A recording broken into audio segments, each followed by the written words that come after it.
ready to check. So that would be awesome if someone else can check it too. Setting up your meeting for Facebook. You're live on Facebook. Woo! It's saying it's live here. Yep. So I'll get you guys to check. We'll do this beautiful, always. I see us live too.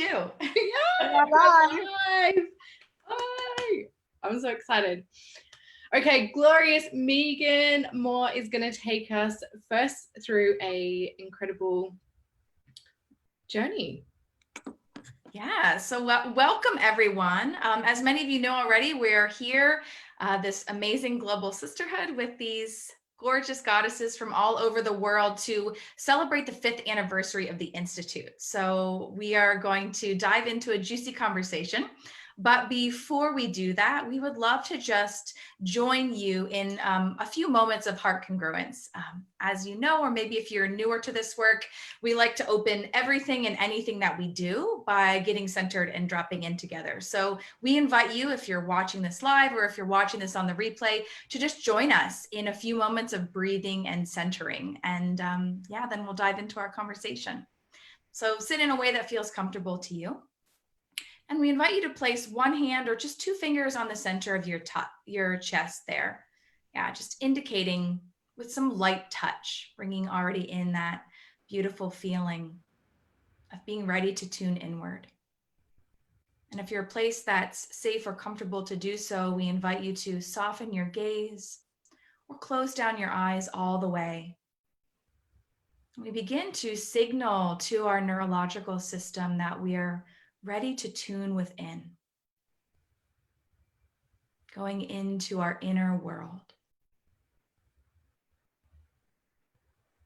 And beginning now by noticing your breath.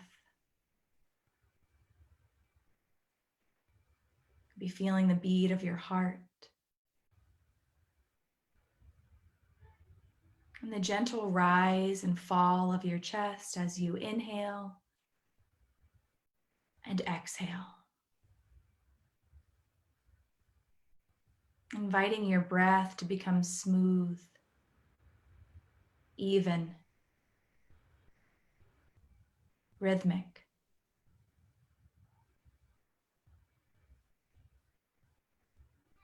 And bringing all of your awareness now into the center of your chest, your heart space. And imagining your heart respiring, breath emanating in and out from the center of your chest.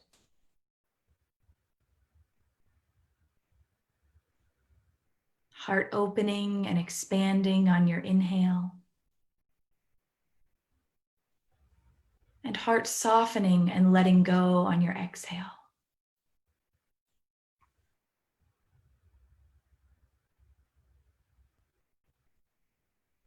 And as we breathe in this way, we now are going to tune to the vibration, the feeling state of gratitude. Bringing to mind any thoughts, images, memories, things that evoke gratitude strongly. Simple things like a warm cup of tea, or sunlight on your face, a cool breeze, the smile of a child. And giving yourself over to these feelings completely.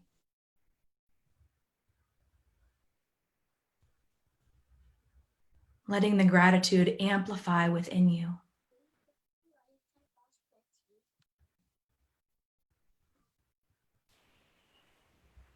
And as we each do this individually,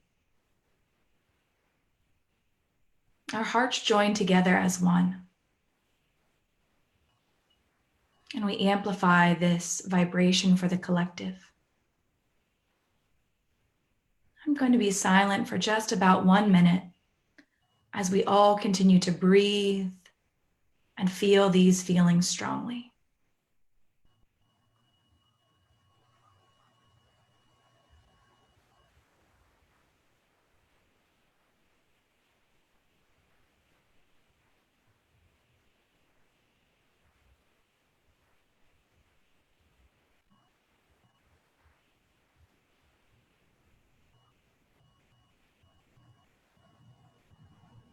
Together we'll seal this with one deep breath in through the nose, holding at the top for just a moment.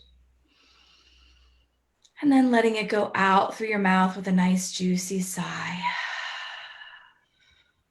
And together we set our intention to stay in this gratitude, carrying this forward to the rest of our day and beyond. Gently releasing your hand to your lap and taking some small movements back into your body as you blink open your eyes. Thank you, everyone.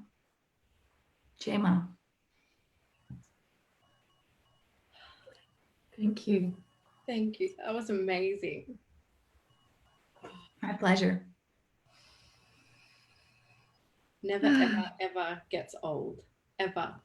It doesn't, does it? Ever. Ever. Ever. I was thinking we could maybe start Glorious Women in celebration of the global sisterhood and with where we're all from, because we are from all corners tonight. Well, me and Leonie, we're chilling together, but we are from all around. So yeah, who wants to begin? I'll start. Okay. I'm Megan Moore, everybody, and I am on the East Coast of the USA in Pennsylvania, right in the center of the state. So coming to you from here. Wonderful. So I'm Susan Young, and I'm in a little town called Melrose in the Scottish borders. However, I just came back here not so long ago, maybe about 18 months ago, after living in Melbourne for almost 16 years in Australia. So, yeah. Beautiful. I'm originally from a little town in England, near Brighton on the south coast. Yeah, it's been a while. But I've been in Australia for 15 years, and I currently live in Brisbane. We're in the Queensland bubble right now in Australia. Very grateful to be in Queensland. I did manage to sneak into Sydney for 2 days last week, and I think I've got back in just in time before they close the borders, because there's a bit of chaos going on with COVID. Yes. But yes, I think we're all very global and international, which is so glorious. Yes, and I am Christy Jameson, and I'm just up the coast from the glorious Leonie on the Sunshine Coast, and I'm Aussie through and through. I was born here, so there we go. But I have a Scottish husband, so I feel somewhat linked, Susan, and Scottish grandparents. But yeah, amazing. So do we all want to just have a talk about how we found the Institute and why we chose to do the third level, like to do a year of and did you know what you were in for? Like, that's what I want to know. Did everyone know what they were in for? Do we go round the circle again, or the squares? Yeah, I think we can do that. I don't know how Zoom works, when you see the squares, if you see them differently on each other's screens, I think, or if you all see them the same. I think, yeah. So anyway, my mouth has just started talking, so I'll keep going, shall I? So I find it's fascinating how everyone comes to the Institute, because usually what I've found, well, obviously my own story, right? So I was in Scotland at the time, and I had just found out about the passing of my brother, and I was in my bedroom at my mum and dad's house, and I was in a bit of a sulk actually, and grieving, all of the rest of it, and I had kind of put spirituality to one side and had lived this really fast-paced corporate life where they're making lots of money, big house, big car, all of that kind of stuff. And I just knew that there was something missing. And it was, the catalyst of finding out that my brother had passed away, and then being in my room at my mum's house. My mum had actually said to me, there's some old things of yours in one of the drawers there. So I pulled open one of the drawers, and I found some old flyers that had been made from my first business when I was a teenager, which was actually my second business, but first business in spirituality as a healer. And I was like, oh my God, I can't believe that these are still here.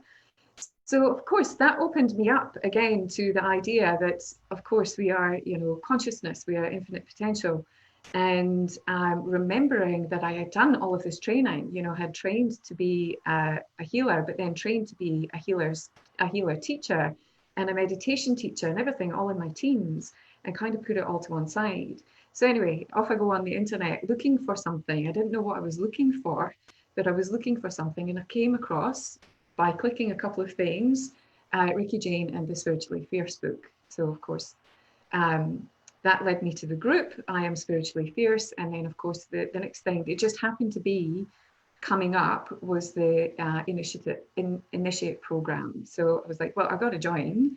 And it was kind of like, you know, when you can see all these other people and it's like your sisters from another mister, and the place that you've been looking for, but you didn't know that you'd been looking for it. And that's kind of what it felt like.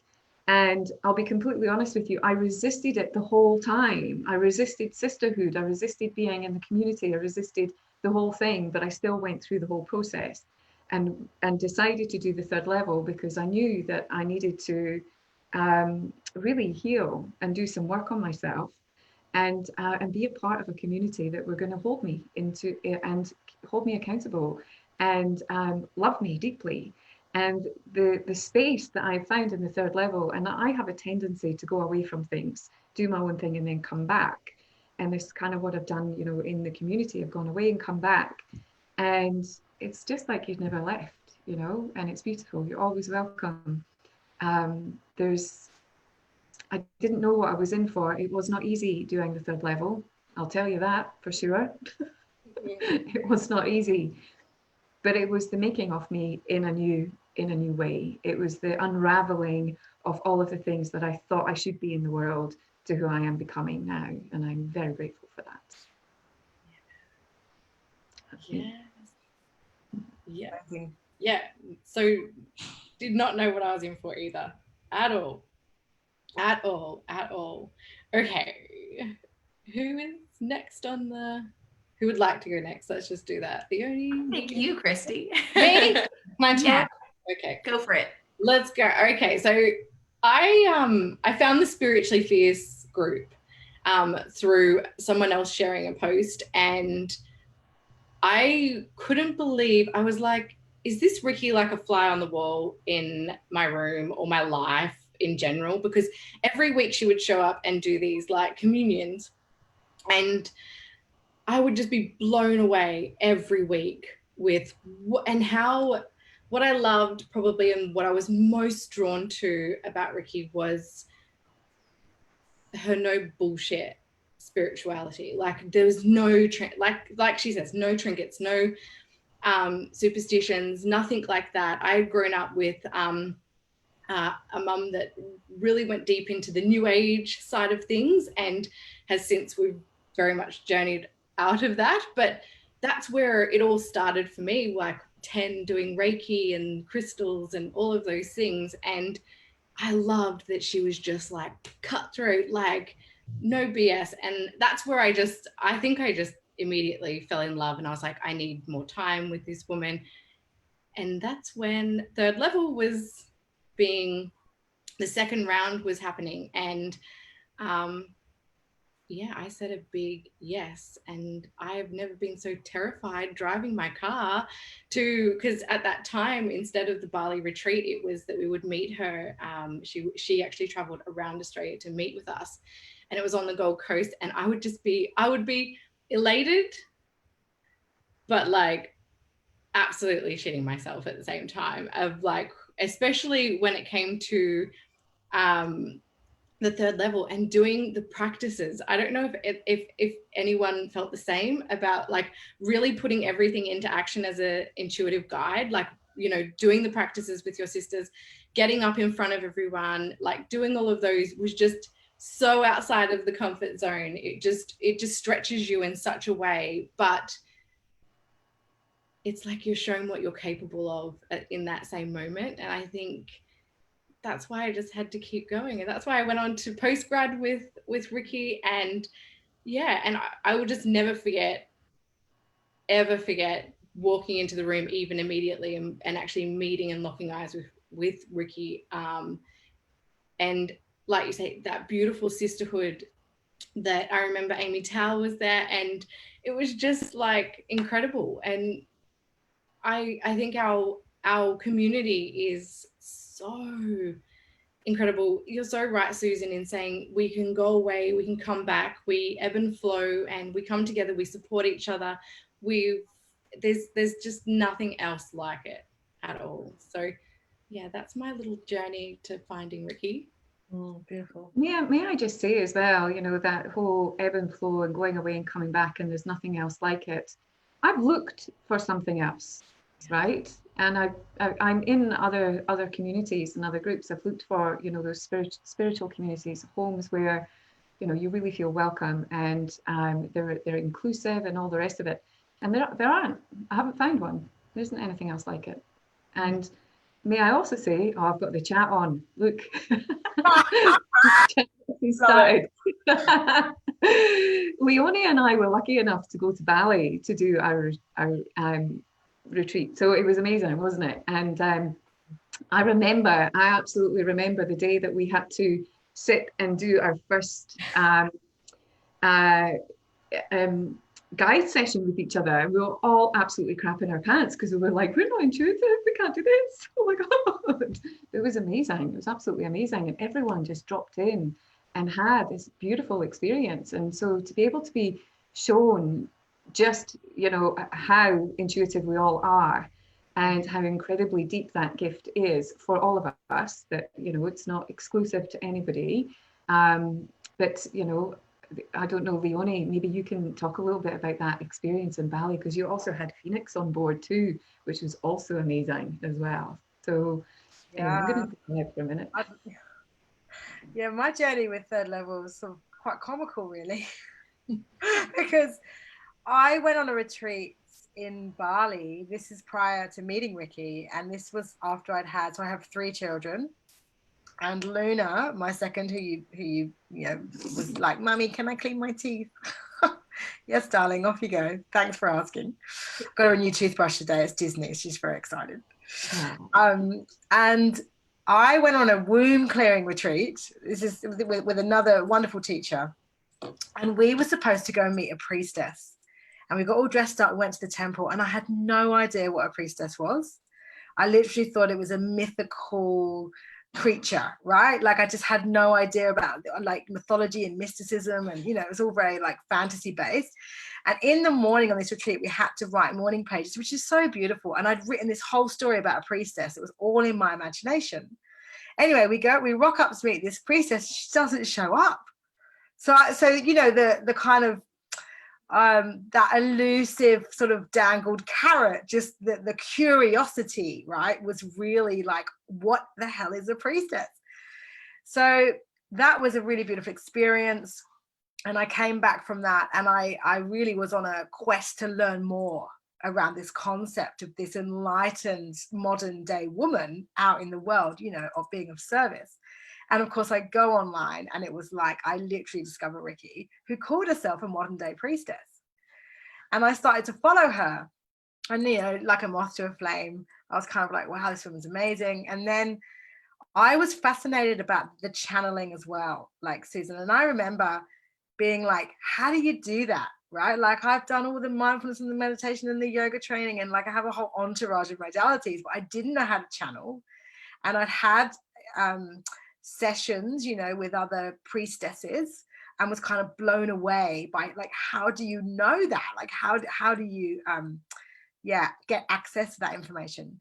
So it was all very, there was so much curiosity and mysticism around it. And as I followed Ricky more, did we meet on the Gold Coast? Was that the first time I met you, Kristy? Yeah. Mm-hmm. So we did the initiate, didn't we, on the Gold Coast?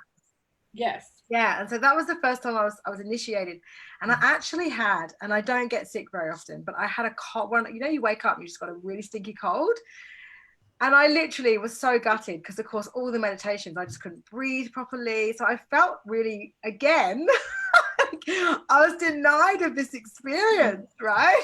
So it was like, clearly it was just all my fear coming up. But when third level came along, it's, you know, I got married to my husband now, and we had this beautiful magical time, and I literally got pregnant with Phoenix, totally unplanned. And I just paid. I put the whole amount for third level on my credit card because I was like, I'm doing it. I don't know why, but I just, like have to be involved in this. It's amazing. And literally found out I was pregnant like a week later. So it was pretty like, he wasn't on my vision board, and it was pretty wild. And I went to Bali amazingly at like 28 weeks. So I was just able to fly. So it was super beautiful timing. But then once I had Phoenix, that was, there were a few issues there with having 3 children and him having a few issues with feeding, and he didn't really sleep for about 9 months. I had to pull out of third level and I was devastated, but I got to hop into a whole new group. So not only did I get all the beautiful women from Bali and third level on the January graduation, I then popped back in July. So I got the double sisterhood, which is like, I should have paid, double, but it was amazing. And I'm so grateful, and like the evolution of our journeys. I agree with everything you're saying. For me, it's like, it's not just third level. It's here's a circle. Here's a descent to the underworld. Here's another product offering that, you just like, how did you know I needed that? Like, it's a continuous process. And now we're all having a conversation about the Institute's birthday. Like it's so divine, right? That we just keep connecting and sharing. And that's what I really love about the journey and the embodiment. Like for me, it was like all about the embodiment of the teachings. And that's where I've seen my life radically shift and change. But yeah, it was the elusive priestess, and then the channeling, and I was reminded today, I launched my Heartfulness training next week, which is the Initiate program. And I've got 5 women in there, and I'm very excited. And I was reminded today by one of the women who's joining that we were in another spiritual group, and actually we were together, and we were intuitively channeling for each other. And it was the first time I ever did it, right? And I didn't know that I could, and I kind of was like, oh wow, I knew I was intuitive, but I'd forgotten that. I'd forgotten that had happened, and then I found third level, and there's all those little synchronicities, right? That you kind of go, oh yeah, I'd forgotten about that. So it was kind of like, it was a great story. And yeah, I'm very grateful for the sisterhood and the teachings and the continuous evolution of our journeys. Awesome. Beautiful. Yeah. Were you going to say something, Susan? I was just going to say, Megan, did you do your third level retreat in Bali as well? I think you did. I did. Yeah, you got to go. Good. Yes. So I'm a more recent graduate. I just finished up in January. So my Bali trip was just last May. So I'm super grateful that I got that time and was able to have that experience, which, as all of you who've had it know, is completely magical. I think maybe I'm the only one that didn't find Ricky by happenstance. So I was actually introduced to Ricky's work and the Institute specifically through a dear friend, mentor, teacher of mine, Elisha Halpin, who's now a lead mentor with the Institute. So I've been working with her and apprenticing with her for quite some time now. And it was really, I think one day she was watching a live of Ricky's or something in the I Am Spiritually Fierce group on her laptop. And I was like, who is that person you're following? And we started a conversation, and she shared Ricky's book with me. And it was around the same time, I think, that the Institute hosted the first Intuitive Intelligence Symposium in Tuscany that was, live streamed to many of us from around the world. And I remember just, watching all of those keynote speakers and simultaneously reading Ricky's book and just really feeling the power of this model of an institute, of something that was so grounded in kind of a model. To me, in so many ways, it feels like Hogwarts, right? Which I'm obsessed with. So looking at like what is an actual a school and a training, and as many of you said, with the various different ways of entering, but I could feel that wow, Ricky, is the amazing creatrix. She had this vision that was so much bigger than her. And there was this way that she was welcoming and inviting others into the conversation to further intuition. And for me, it felt really grounded in that it was coming out of a little bit more of the, still has all those mystical parts, but with her choice to begin to bring in all the intuitive sciences, a way that it felt like it was landing for me more in this 3D world. And I think a huge part of what my own personal journey is, and all the work that I want to engage in, is how we marry this above and below. We become the divinity in this human body in a way that I, as a mystic, have that propensity to think that, we need to leave the world and run away and hermit in a cave, to be able to do our spirituality and our practices. And I love just feeling the energy and the example of, I think Ricky really lives out that title of her book, right? Spiritually Fierce. I felt her deep devotion and her mysticism, but also her fierceness for bringing the work to the world. So I jumped into the initiate program at that time and fell in love all over again with the Hermetic laws. I had studied them in a previous program, but it always had stayed kind of like a little bit dry textbook knowledge to me. There was not really a way that I was actually living them in my life and looking at how do I take these laws of the universe and apply them to something as simple as, going to the grocery store or these various other things. So I did the initiate program in a live round when it was being led by Ricky still at the time, and just had an amazing experience. I've gone back and done the program again with Elisha, and just looking at the ways that that work really grounded me into wanting more after doing that initiate program. And I still return to that initiate program. It's another great thing about Thinkific and all the platforms the Institute uses, is that we can return to that content again and again, because for me, the ongoingness is important too. We just recently had what Ricky calls the PD, or the professional development, that all of us who've graduated from the 3rd level, we get to return every year and further our training and look at where the work has changed and evolved and deepened. I graduated in January, and our methodology and our manuals have already been changed and updated, and there's new languaging and new ways to ground the work. And I think that that's something really special and unique that I see in the Institute's work as well, that really draws me to continue, is this focus on, I was going to say checks and balances. That sounds funny, but the standards, right? The standards for continuing to really, really do the work, because I think so many times I see, especially those of us who are drawn to this world of mystery and healing and magic and spirituality and teaching, that there's a propensity to, kind of do something short, like a one-off, small course, and think that, now you have to go out into the world and launch a business and start teaching everyone, and really having the space and the time. There's a reason why the 3rd level is an entire year and the postgrad is 18 months, right? It takes time. And I really respect and appreciate that. I think the Institute creates a way that it's not just like, oh, you did something in a weekend and good luck, like go teach it, go do it. But that there's such a reverence, a respect, and a devotion around what this work does, that I feel in myself and all of you, all the other priestesses and those who train in this work, we don't take lightly. We don't take lightly. And I think that that's something that will always be dear to me in this sisterhood too, that I know there are women all over the world. Many of you, I'm getting to know deeper today, but that thread of devotion and of the reverence of this work really just resonates with me. So articulate. Yeah, beautiful. Beautiful. One of the teachings that resonated with me most, which touches on what you said, Megan, was the priestess works with what's right in front of her. And it's not about being on a big stage, and leading the masses. And for me, that was my children. And that was such a lesson around, when I had to surrender my business and my training and everything I loved when I had this challenging time with my 3rd baby. It was, that's your work.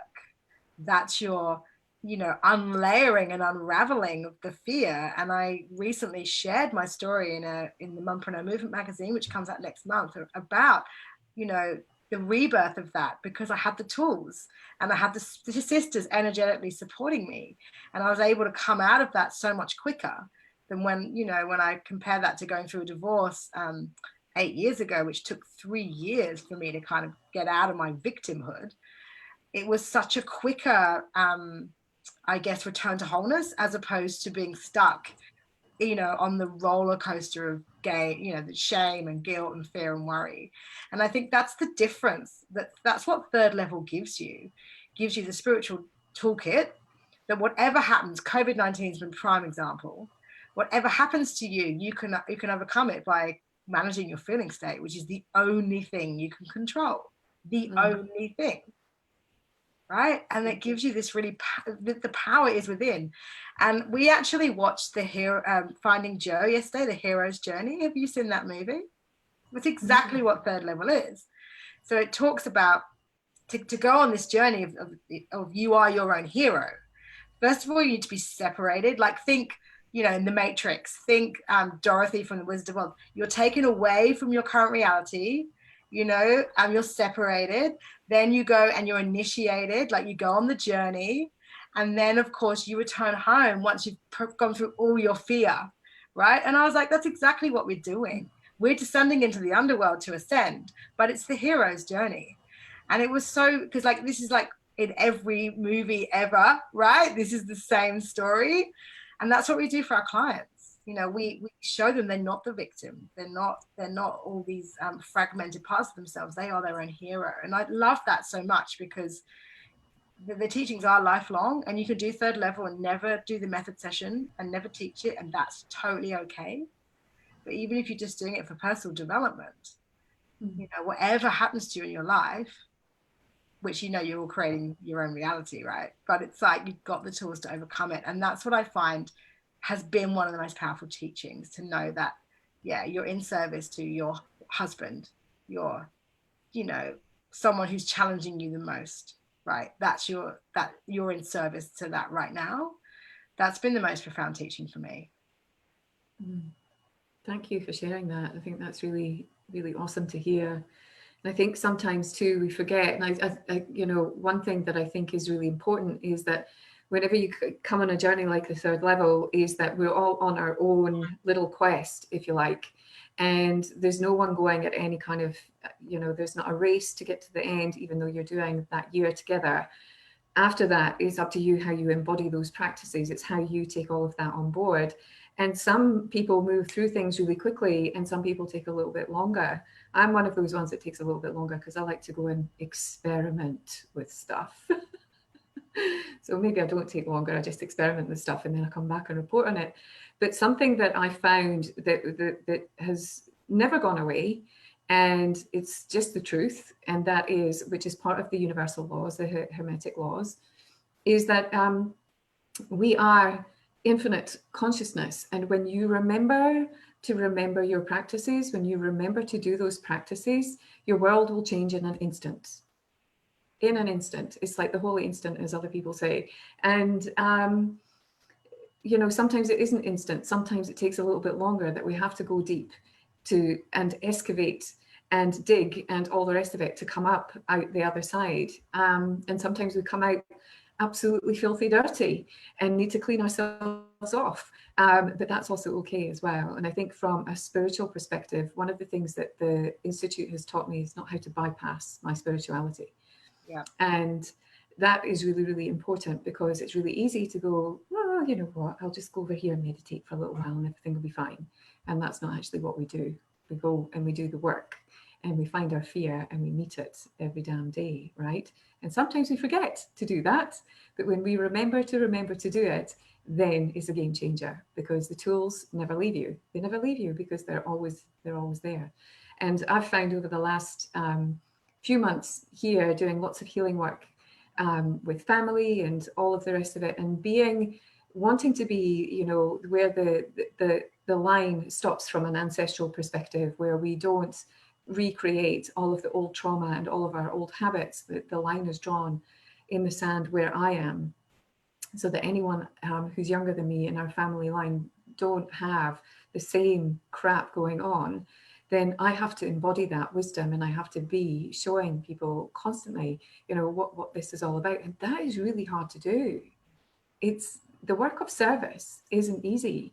And I think, you know, we want to be spiritual and it to be easy and to have this lovely flowy life, you know, we're all priestesses and hallelujah and all the rest of it. And it's actually not like that at all. So you have to be prepared to want to do the work on yourself, because you're of service to yourself as well as the challenge that's in front of you, as Leonie said. And if we cannot take that on board and actually look within and find what's going on within us and actually become a better version of ourselves all of the time, then don't do it. Don't do it. Yeah, it will terrify you. Being the demonstration, right? Totally. Being that demonstration in the world and showing others what we think we are. That's what we're doing, no matter whether we're thinking we are the priestess or we think we are the guilt-ridden person. You know, we're going to be showing that. So yeah, we've got that choice to make every single time, and that little sneaky ego comes in all its forms and all its shadow archetypes to try and pull us and forget, because our default as a collective is to fear. And so we're just going to build that muscle and build that muscle and build that muscle and build that muscle and really go to gym every day, spiritual gym. I seriously see my spiritual practice like me going to gym. And I never thought I would love gym, but like actually in the 3D world, now I love gym, but I love spiritual gym. Let's go every day. Yeah, put another weight on. Like, and sometimes I have to, you know, have a bit of a break and then come back and let's go again. And we're starting from the low weights again. And we're going to have to go back to the practices that we started with, you know, and it's such a constant, it's just a journey. It's that ladder. We're going up and down the spiritual journey, but we're all heading in one direction, just in full individual Absolutely. ways. I love that you said it's like a gym too. And I think we think somehow that we're going to get past that, right? That it's about, you know, if I just become spiritual enough, or if I just practice long enough, like it will get really easy and like I can just kind of rest back. And I think that's one of the things I love, is just that, like, the learning that no, that's never going to happen while we're in this body, while we're in this dimension, this life, this consciousness. We got to go to the gym, the spiritual gym every day. And I think that's one of my favorite moments, you know, from those of you probably remember from Bali, you know, was Ricky in that shala at like 4:45 in the morning. And then understanding that, you know, I had to get up even earlier than that to do some of my own personal work that I needed to do to be able to show up fully, to meditate and do yoga with the group. And, you know, before that, I would have probably had a story and my ego would have been like, oh, that's too early. You need more sleep. You cannot possibly get up and meditate. And, you know, the alarm goes off at 3:30 and, you know, you're like, oh, but it got me over so much of my own bullshit around understanding the strength and the devotion that it requires. I probably don't get up at 3:30 every day now, but I get up a lot earlier, and I'm able to show up to my practices with more fullness, with that fierceness, and understanding that when we let that slide, that the evidence is in our life right away, right? You know, as Ricky says, when you're breaking the law, you're gonna know, and it shows up quickly. And I think that awareness and that knowledge of being able to look at the life and say, oh, yeah, here's where I'm not showing up, or here's where, I love how you said that, Kristy, like I need to go back to a lower weight now. I need to retrain in some of those practices before I'm ready. But just understanding and the freedom that comes when we realize it's a lifelong process, and there's not anywhere to get. It's not going to get necessarily easier, but that's not why we're doing it, right? It's not about that, the cookies and the rewards and the quick fixes. You know, we understand the bigger picture and the way that shapes consciousness. Yeah. But I do want to talk about the magic, though. Yes, talk about magic. It's not easy, right? But my goodness, when you get through that fear and your life becomes so effortless, like that's where I feel I'm at now. I feel like I'm just manifesting the most amazing opportunities with my energy, just with my vibe. And I really believe that. And this is, you know, with me teaching the initiate next week, I'm so excited to teach this program. And, you know, I really believe it is just such a game changer, and that we know freedom is on the other side of fear. We know this. right? Like we've been told it 1,000 times, but it's until we embody it. And fear now, I'm like, give it to me, give it to me. You know, I want to feel it. I want to go through that. You know, I know that on the other side of that is magic and wholeness and truth and light. And I get like that sort of super excited, fearful kind of, you know, like vibe. And, you know, I do believe that you are rewarded, but you're rewarded in ways that you couldn't possibly imagine. So it's not like you're doing it to be rewarded, but when you are congruent and when you're showing up and when you're in service, and it's not about me, I, because that doesn't exist, there's only we, you know, you're showing up to how, you know, how can I be of service? That's where I feel like there's so much magic. And it's hard to explain that because our craniological brain doesn't understand. Like my dad, God love him, he's written 3 books on the mind and the brain. Right, he's so academic. He thinks what I do, he calls it mystical nonsense, right? Because he can't get it, right? He doesn't understand. Like I talked to him about the Hermetic laws and, you know, all the mystics, and he's like, yeah, but they were like, you know, no one believed them. And it's like, he's very academic. And I'm like, how can you write about the mind and the brain? You've never done a meditation, you know, like I write about it from such a different space. But I love it. He's, you know, we connect in that way, and he like does all my grammar, which is terrible. I'm writing terrible grammar, but it's amazing how it changes your perception.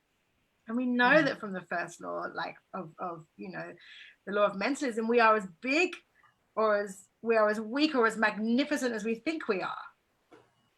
Absolutely. Yeah. Right? So it's like the world is really your oyster. And so that just one belief changes everything in your life, because suddenly you're limitless in your pure consciousness and you're formless. And so I really love the magic that comes with it, but it doesn't come without doing the work. You know, it's not a quick fix, right? It's lifelong, every damn day. But the magic is so great. It is so worth every, you know, release and, you know, however it flows. So yeah, I'm all about the magic right now. I'm really glad that you mentioned the magic, because it's true. When you do the work, magic happens. And as you say, it comes in the most unexpected ways. And true manifestation, excuse me, isn't the way that you think. It's the way that we do the work, right? And yeah, if we could be out teaching that every single day, you know, it's amazing. But excavation first, then the magic comes. And the magic, you know, I'll just give you a quick example in my life. So one of my friends said to me only a couple of weeks ago, do you know that you've manifested yourself like a horse, and you wanted a horse like 6 months ago? And I was like, oh yeah, so I have. Of course. Of course I have. Of course I have. Well, why wouldn't I, right? Like we're not even surprised anymore. We're like, of course I did. Of course I did. Yeah. Yeah.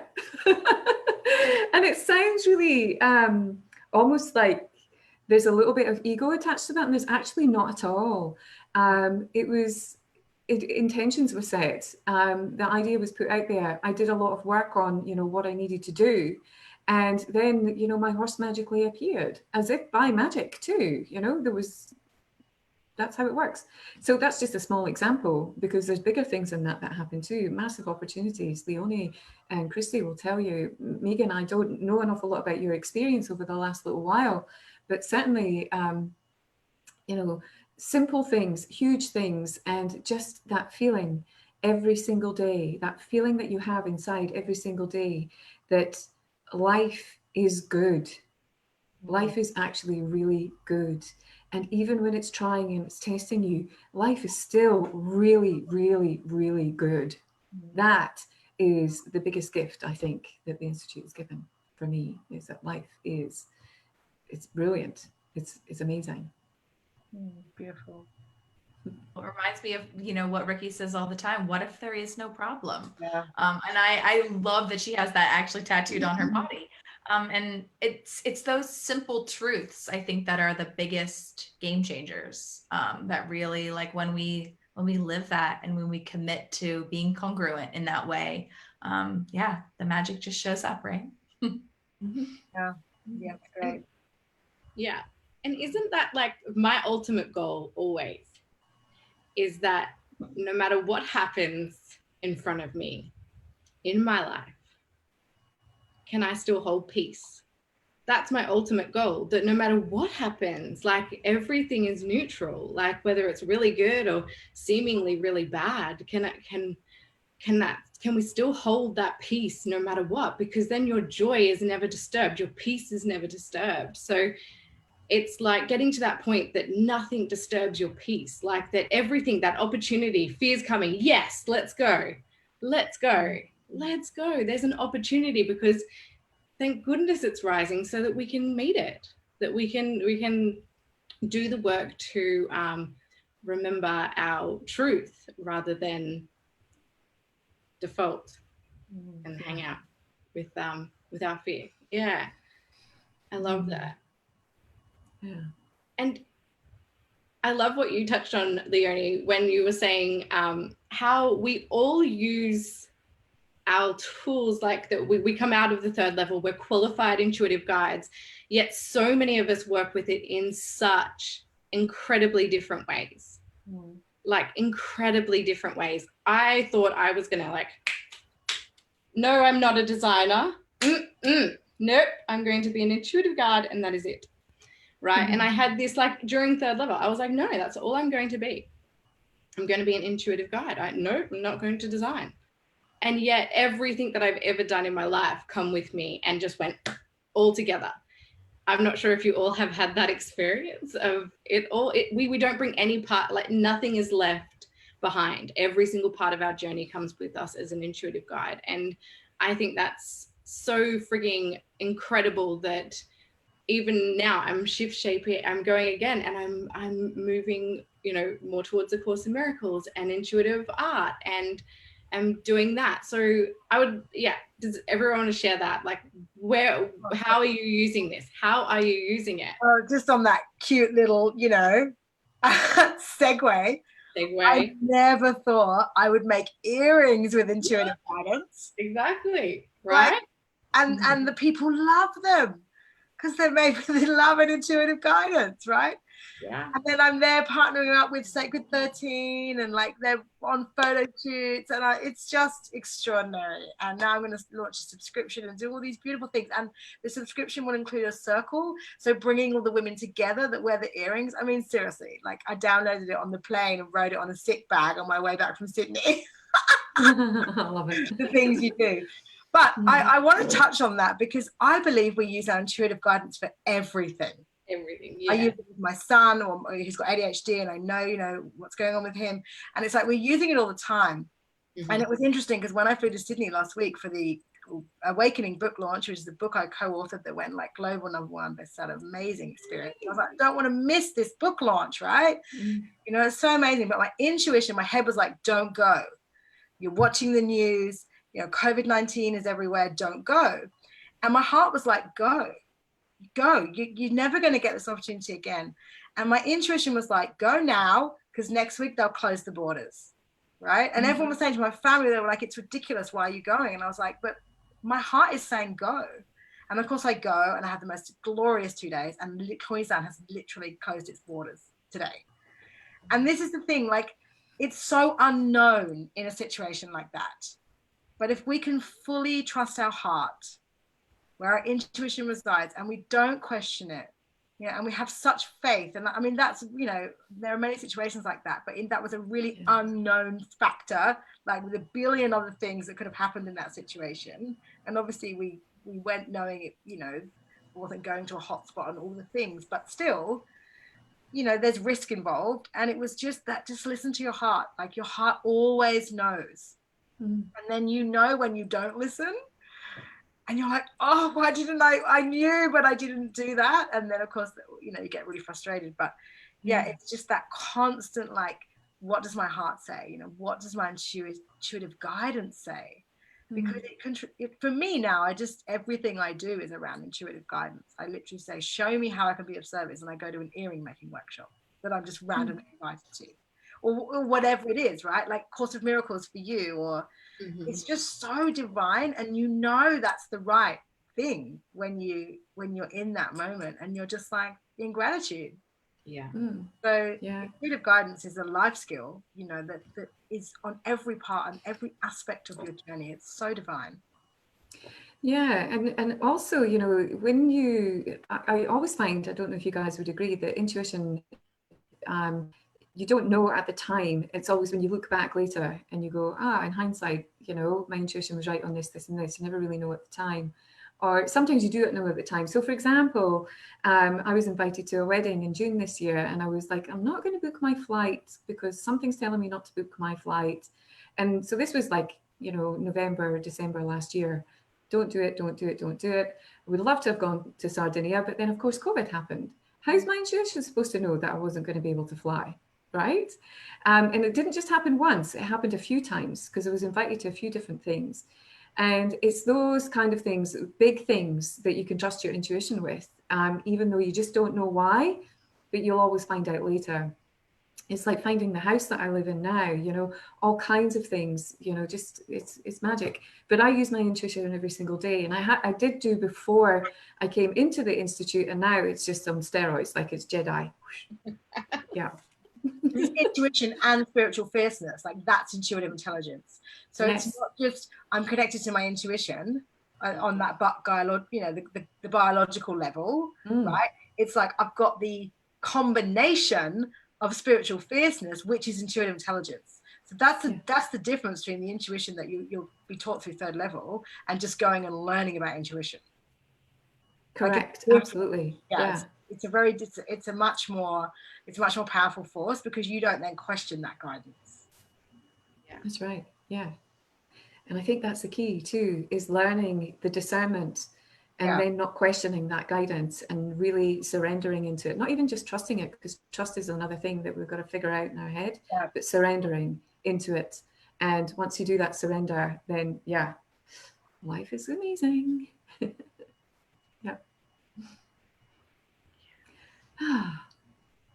Yeah, absolutely. I'm continually blown away listening and hearing what everybody's up to around the world. And, you know, as we even started this call with like understanding the globalness of this group is really inspiring to me. I'm focusing right now a lot on breathwork practices and a lot on embodiment. And I'm training more deeply with Elisha, one of the lead mentors right now, around leading group ceremony and ritual and going really deep into the embodiment aspects and looking at how the ways that the intuition and the spiritual fierceness feeds everything that I do in the world. I also, you know, I teach at a university as well. And that also informs all of the teaching that I do with college students, and just looking at how I love the way you did the gesture, Kristy, of all the worlds meeting and coming together and blending. And I think even though, you know, everyone is a qualitative intuitive guide, I don't see anyone doing their thing exactly the same, you know, because we all bring our different medicine and our different flavors to the work and to the ways that we embody our service in the world. And it's just, it's beautiful to see that the multifaceted layers of what's possible, especially with that potent combination, as you said, and bringing your spiritual fierceness to everything you do, whether, you know, it's the mothering or driving your car or showing up and talking to a colleague or, you know, taking out the trash. That's when I think understanding that there is no hierarchy, you know, and when we are really able to get to that level of consciousness, it's really freeing, because you can approach everything you do with that same amount of fierceness and of love and of just embodying that light. That's beautiful. Yeah, no competition. I think that's really important, because that you don't generally get that with a group of women, you know, like the wounding of the sisterhood is big and it's real, but in third level, you know, we're all successful, and that's just makes everyone, like, our success is everyone else's success. Is that what I mean? Just, your success is my success, and that's what's really glorious about it. The more we support each other and lift each other up, like together we rise, like that's just so divine. Like whenever I see another sister launching a program or an offering, I'm just like, oh yay, you know, like it's so joyful. Whereas in other circles or patriarchal societies, they would be like, no, I'm an intuitive guide, there's no space for another one. Whereas now there's like an army of beautiful women. And I love that. Like, again, that's a really unusual combination, that we're all like high-fiving each other for the success, even though we're technically doing the same thing, but in different ways. That's really beautiful. Yeah, it is. It's super powerful to understand that whatever you come with, and we're all trained in the same way, that you have your unique take on everything. Your experience is yours. No one's ever going to walk in the same way or path that you do, and that means that you can go out and serve in your most glorious, delicious way. And there's enough room for all of us, and this growing army will keep growing. Yes. Right? Yes, and many more. Many more. Gonna be so many more. So many more. I'm just gonna check. I think a new group just started, right? The July group. So we welcome the new priestesses. Yeah. I don't think I'm just checking comments, ladies, on So we do have some beautiful. Oh, hi everyone. I completely forgot we were live on Facebook. We're just chatting. we will all go and read and respond to the comments afterward. Yes. Yes. Yeah. Well, that's been so nice to hear and see you all again, and just hang out, right? Yeah. And celebrate. Incredible. Great. Turning Happy 5th birthday, Institute. Incredible. Yeah. Incredible. It's so great to meet you guys. Meet you, Megan, and obviously you two, glorious sisters. I did get to hug Kristy quite recently when we dressed up as the priestess and the wild woman. Yeah, I got to paint all over you. That was amazing. That was awesome. I saw that. It looked amazing. That's the only thing about being over here, is that there aren't many of us over in the UK. I did meet, I have met a couple of sisters though, so that's cool. But it'd be good to have some more of a UK contingent. So come on in, ladies. Scottish folk. Come on, Scottish folk. Come on. Love it. Come on, Outlander. Come on. Yeah, that's right. Come out of those spiritual closets. Come and hang out and join the party. Yeah. All right.